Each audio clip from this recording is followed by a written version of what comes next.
ഞാനിവിടെ പൂക്കളം വരയ്ക്കാനായിട്ട് എല്ലാം സെറ്റ് ചെയ്തപ്പോൾ നടുക്കിൽ വന്നിരുന്നിട്ട് അവൻ്റെ ചുരണ്ടല്.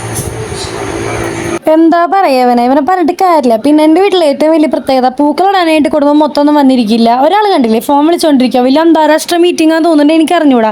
എല്ലാവരും വീട്ടിൽ ഒരുമിച്ചിരുന്ന് പൂക്കളിടുന്ന സെറ്റപ്പ് ഉണ്ടാവും ഞാൻ വിചാരിക്കണം. പക്ഷെ എൻ്റെ വീട്ടിലതില്ല. ഇത് എനിക്ക് വേണ്ടി എന്തിനും ഇടുന്നൊരു പൂക്കളം പോലെയാണ് എനിക്ക് ഫീൽ ചെയ്തത്. അങ്ങനെ രാത്രി കുറേ നേരം ഇരുന്നിട്ട് ഞാനത് അങ്ങോട്ട് അവസാനിപ്പിച്ചു. എനിക്ക് ഭയങ്കര ഇഷ്ടമായി. ഞാൻ ഭയങ്കര പ്രൗഡായിപ്പോയി. കാരണം ഞാനങ്ങനെ പൂക്കളം നടാറില്ല, വെറുതെ ഇട്ടൊക്കെയതാണ് സംഭവടികളേ. അമ്മ വന്ന് കണ്ടു, അമ്മ പറഞ്ഞു ഉറങ്ങാറയില്ലേ മോളെ, കുറേ നേരമായി ഞാനിത് ഇരിക്കുന്നു. അത് കഴിഞ്ഞിട്ട് പിന്നെ ഉറങ്ങാന്നൊക്കെ വിചാരിച്ചു. കാരണം എനിക്ക് കുറേ നേരം ഞാൻ ഇരുന്ന് അതിൻ്റെ കുത്തിരുന്ന് ടയർഡായി. കാരണം ഞാൻ ഒറ്റയ്ക്ക് ഇരുന്നിട്ടത് ഭംഗിയുണ്ടല്ലേ, നിങ്ങൾക്ക് ഇഷ്ടപ്പെട്ടെങ്കിൽ കമൻറ്റ് എടുത്താൽ. ഞാൻ കഷ്ടപ്പെട്ട് ഇട്ടതാണ്, അപ്പം അതിൻ്റെതായ ഒരു ഭംഗി അതിനുണ്ട്. ഞാൻ ലൈറ്റ് ഒന്ന് മാറ്റി നോക്കി ഭംഗിയുണ്ടോന്ന് അറിയാൻ വേണ്ടി. പുറത്ത് നോക്കുമ്പോൾ എല്ലാവരും കിടന്ന് ഉറങ്ങിയിട്ടാ. അപ്പം അമ്മയ്ക്ക് പാട്ടൊക്കെ വെച്ചെന്നുണ്ട് ഈ പൂക്കളിട്ട് വൈബടിക്കാനായിട്ട്, കാരണം എല്ലാവരും ഉറങ്ങല്ലേ. അപ്പം അത് കഴിഞ്ഞിട്ട് രാവിലെ ഞാൻ കണ്ട കാഴ്ച ഇതാണ്. പൊന്നോമനയായ എൻ്റെ മാക്സ് ചെയ്ത് വെച്ചതാണ്. എനിക്ക് വേണ്ടി കണി ഒരുക്കി വെച്ച പോലെയില്ലേ, അവനായിട്ട് അവൻ്റെ ഒരു പൂക്കൾ അവൻ ഇട്ടു എന്ന് തോന്നുന്നുണ്ട് പുതിയതായിട്ട്.